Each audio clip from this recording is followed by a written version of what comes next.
Sebagian besar korban meninggal akibat gempa di Cianjur, Jabar, diperkirakan adalah anak-anak.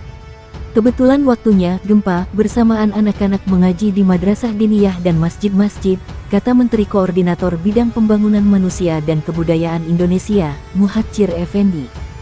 Hal itu disampaikan Muhadjir usai menggelar rapat koordinasi dengan berbagai otoritas terkait di Cianjur, Jabar. Adapun jumlah korban meninggal, Muhadjir mengakui belum bisa dipastikan. Namun, untuk angka sementara, sekitar 162 orang meninggal dunia, katanya. Sebelumnya, Gubernur Jawa Barat, Ridwan Kamil, menyatakan setidaknya 162 orang meninggal dunia dan ratusan lainnya luka-luka. Hal itu disampaikan Ridwan Kamil melalui akun Twitter pada dini hari. Dalam keterangan tertulisnya, Selasa siang, Badan Penanggulangan Bencana menyatakan, korban meninggal dunia 103 jiwa di Kabupaten Cianjur.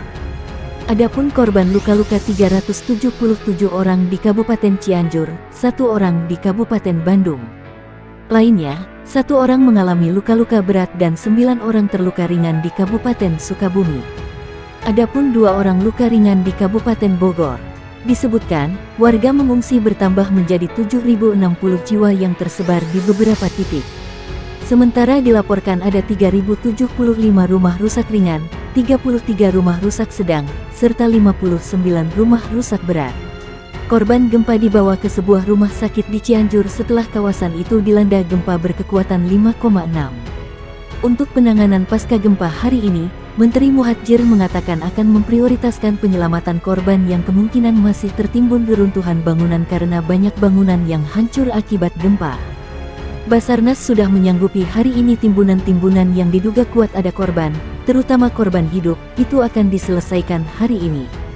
Dengan demikian maka untuk korban yang masih hidup mudah-mudahan masih bisa diselamatkan secepat mungkin, kata Muhadjir. Selain upaya penyelamatan korban dengan menggali timbunan, pemerintah juga berupaya membuka akses jalan yang tertutup longsor. Muhadjir mengatakan ada 2 jalan yang terisolasi, yaitu 1 jalan nasional dan jalan kabupaten. Pembukaan akses jalan itu ditargetkan selesai hari ini, sehingga kendaraan bisa kembali melintas. Kapolda sudah janji, untuk jalan nasional itu 3,5 jam, sehingga 3,5 jam ke depan jalan itu sudah bisa dilewati.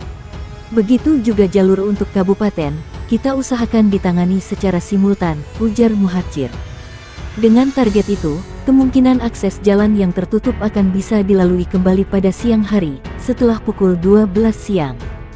Ada 1 jembatan yang putus, itu akan segera saya informasikan kepada Menteri PUPR untuk segera dibangun jembatan darurat, tambah Muhadjir. Selain membangun rumah warga yang rusak berat, pemerintah juga berjanji membangun fasilitas umum seperti sekolah dan masjid. Sementara akses jalan darat masih tertutup timbunan longsor, BNPB sudah menyiapkan 1 unit helikopter untuk mendistribusikan bantuan. Dari informasi yang diterima BNPB, ada 2 desa yang masih terisolasi. Masyarakat yang mungkin masih berada di tempat-tempat terisolir, itu bisa kita dorong untuk kebutuhan logistiknya, kata Kepala BNPB Suharyanto. Dia juga mengimbau masyarakat agar tetap tenang dalam menghadapi musibah ini dan tidak perlu mengkhawatirkan kerugian materi karena pemerintah akan membantu. Bagi masyarakat yang rumahnya rusak berat, itu akan diganti oleh pemerintah. Jadi selesai tanggap darurat, masuk tahap rehabilitasi rekonstruksi, baru membangun rumah-rumah masyarakat yang rusak berat, ujar Suharyanto. Sementara itu untuk fasilitas umum lainnya, seperti sekolah dan masjid, itu juga akan dibangun kembali oleh kementerian terkait. Salah satu warga yang terdampak gempa di Kelurahan Bojong Herang mengaku masih kaget sekaligus was-was akan potensi gempa susulan. Lagi ngobrol gitu, Masya Allah ini apa? Kaget ada yang jatuh dari dinding. Di belakang perabotan pada jatuh, astagfirullah. Terus berlindung di bawah meja, takut ada yang jatuh dari atas. Mau lari keluar, takut keburu jatuh di pikiran saya. Gemetaran sampai 2 jam, soalnya saya sudah tua, sudah lemah, jelas Eneng. Di Bojong Herang, Eneng mengatakan tidak ada korban jiwa. Namun sejumlah rumah warga rusak ringan hingga rusak berat akibat guncangan gempa. Rumah Eneng adalah salah satu yang rusak ringan. Tidak lama setelah gempa, listrik pun mati hingga malam hari. Setelahnya aliran air juga ikut mati. warga kini harus melewati malam pertama pasca gempa dengan kondisi gelap gulita. Orang-orang pada di depan rumah, di halaman rumah, sudah pada ngungsi di depan, takut ada susulan, makanya, ya orang-orang ketakutan, kata Neng kepada BBC News Indonesia. Hingga Senin malam sekitar pukul 19 waktu Indonesia Barat, BMKG mencatat telah terjadi 62 kali gempa susulan, meski intensitas gempa susulan semakin kecil. BBC News Indonesia juga telah menghubungi salah satu warga di Desa Cugenang, salah satu desa yang paling terdampak parah oleh gempa. Namun dia mengatakan belum bisa berbicara karena situasinya masih sangat darurat. Sejumlah tenaga medis merawat korban yang terluka akibat gempa bumi berkekuatan magnitudo 5,6 di RSUD Kabupaten Cianjur, Jawa Barat. Sebelumnya, Gubernur Jawa Barat Ridwan Kamil sudah mengatakan angka korban diperkirakan bertambah. Karena masih banyak warga terperangkap di tempat-tempat kejadian, kita asumsikan yang meninggal dan luka-luka pun akan bertambah seiring waktu, kata Ridwan dalam kunjungannya ke Cianjur, dikutip dari Kompas TV.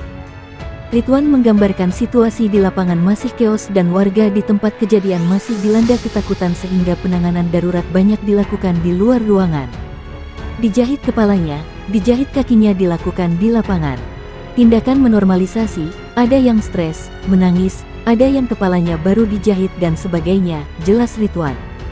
Dikutip dari detik.com, pantauan di lokasi menunjukkan bahwa korban gempa terus berdatangan ke RSUD Cianjur.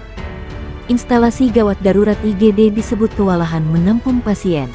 Rata-rata korban mengalami luka di bagian kepala hingga tangan. Tidak sedikit korban merupakan anak-anak, tulis laporan itu dikutip dari detik.com. Aliran listrik dan akses telekomunikasi di sejumlah lokasi terdampak juga sempat padam, meski di lokasi penanganan medis sudah mulai menyala. Sejumlah ruas jalan, salah satunya jalur akses antara kota Cianjur dengan puncak pun tertutup longsor dan pohon tumbang. Ridwan Kamil pun mengatakan telah meminta TNI Polri memberikan data terkait dampak gempa di banyak daerah di Cianjur yang terpencil.